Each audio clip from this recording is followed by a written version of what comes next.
District bar association collectorate Surajpur Gautam Buddh Nagar में bar association कार्यकारिणी का चुनाव 22 मई को होने जा रहा है। सभी पदों के प्रत्याशियों ने नामांकन दाखिल कर दिया है। आज नामांकन पत्र का आखिरी दिन था और अध्यक्ष पद के लिए एडवोकेट मनोज नागर और दूसरी ओर एडवोकेट देवेंद्र सिंह रावल ने पर्चा भरा है।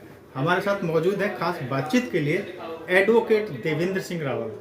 देवेंद्र जी, आपका बहुत बहुत स्वागत है। आपने इस बार अध्यक्ष पद के लिए नामांकन दाखिल किया है। 3 बार आप सचिव पद भी रह चुके हैं, तो क्या आपके मुद्दे हैं, क्या प्राथमिकता रहेंगी? धन्यवाद, नमस्कार सभी को। विजन लाइव का बहुत धन्यवाद।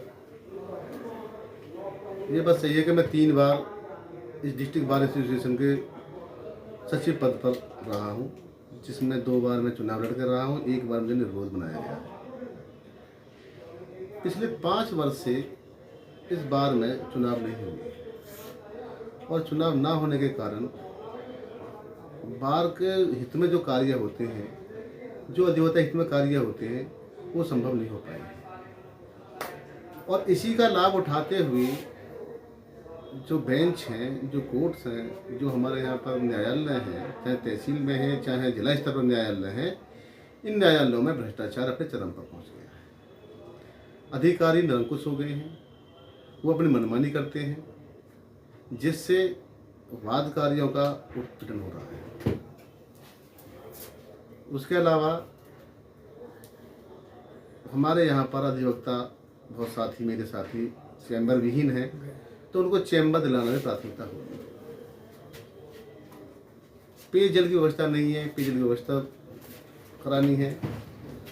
शौचालय जो है वो कम है, यहाँ पर जो है तो वो भी साफ नहीं है, गंदगी के भरे हुए हैं और जर्जर अवस्था में है।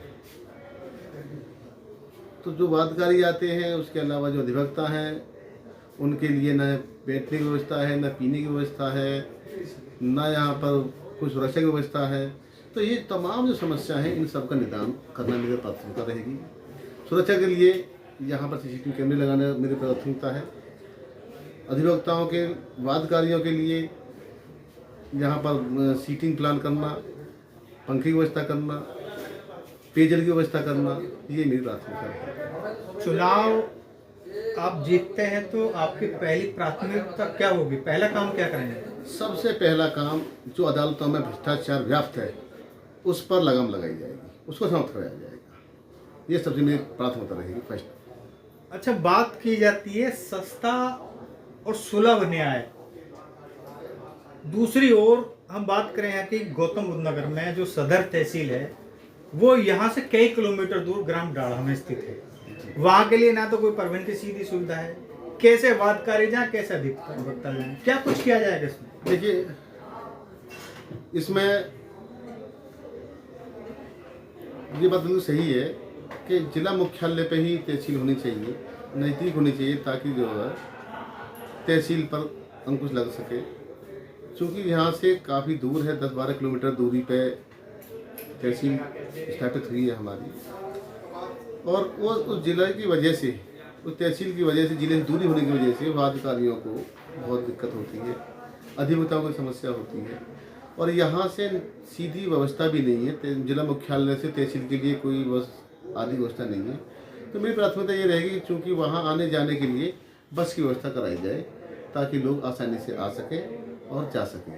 अच्छा, यही हाल ADMLA ऑफिस का है, दूसरा सब रजिस्ट्रार ऑफिस का है। जो सब रजिस्ट्रार ऑफिस है वो सेक्टर गाँव में चल रहा है, स्थायी बिल्डिंग में, और जो ADML ऑफिस है जो कि कलेक्ट्रेट में पहले चलता था, और वो कई दूसरे सेक्टरों में बीटा वगैरह में चल रहा है। उसके लिए क्या कुछ किया जाएगा? ये बात बिल्कुल सही है कि एक ही छत के नीचे ये होने चाहिए। ADMLA का कार्यालय DM के पास ही होना चाहिए। जहाँ DM कार्यालय होता है, सब जगह वहीं पर होता है। किंतु यहाँ पर मैंने पिछली बात कही थी, अभी आपके 5 साल में बड़ी दिक्कत हुई है। ये सब बार का एक ना होना, बार में अस्थिरता होना, उसकी वजह से समस्या आई है। पहले ADM कार्यालय हमारे यहीं पर चलता था, DM साहब के यहीं कार्यालय में, सीनियर कैंपस में था। आपने देखा भी होगा, पहले आप आते होंगे तो उसमें। बाद में चूँकि वहाँ आसानी से दलाली संभव है, निरंकुश हो जाते हैं, इसलिए इन्होंने अलग अलग जो है ये बनाए हुए हैं और इस पर भी हम प्रयास करेंगे कि एडीएम कार्यालय जो एडीएम एलए कार्यालय है ये वापस डीएम कैंपस में कलेक्ट्रेट में लाया जाए ताकि लोगों को ज़्यादा दिक्कत का सामना न करना पड़े और उस पर भी डीएम साहब की निगरानी रहे और वो अपने एक सिस्टम में काम करें। चैम्बर की बात आती है, चैम्बर निर्माण यदि कराए जाएंगे तो उसके लिए जो बजट है उसकी व्यवस्था कैसे करेंगे? चैम्बर्स में हमें 90 लाख रुपए पहले आए थे, मैं न्याय विभाग से लिए थे पैसे। न्याय विभाग ने हमें 90 लाख रुपए आवंटित करे थे चैम्बर्स के लिए। तो उस समय चैम्बर निर्माण होते होते 25 चैम्बर बन पाए जिनमें केवल 50 लाख रुपए धनराशि खर्च हुई और 40 लाख धनराशि हमारी वापस चली गई। तो उस धनराशि वापस ले आएंगे, उसके अलावा जो और चैम्बर्स बनेंगे तो उनके लिए और डिमांड करेंगे और देखेंगे जहाँ जहाँ से व्यवस्था फंड की व्यवस्था होगी तो उस फंड की व्यवस्था हम कंट्रीब्यूट भी करेंगे और न्याय विभाग देगा जो 40 लाख रुपए वो है। और जो सब मिलकर के इस बात को रखी जाएगी अगर हमें फंड की जरूरत पड़ेगी तो हम कैसे व्यवस्था करेंगे। कार्यकारिणी गठित होगी तो कार्यकारिणी में जो निर्णय निकल के आएगा उससे हम चैम्बर निर्माण कराएंगे।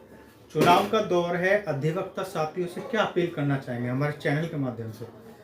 मैं सभी अपने सम्मानित अधिवक्ता साथियों को सबसे पहले तो नमन करता हूँ, कोटि कोटि प्रणाम करता हूँ। हमारे यहाँ बड़े विद्वान अधिवक्ता साथी हैं जो अच्छे बुरे का भली भांति ज्ञान रखते हैं और ये चुनाव अधिवक्ताओं का चुनाव है, किसी जाति विशेष का चुनाव नहीं है।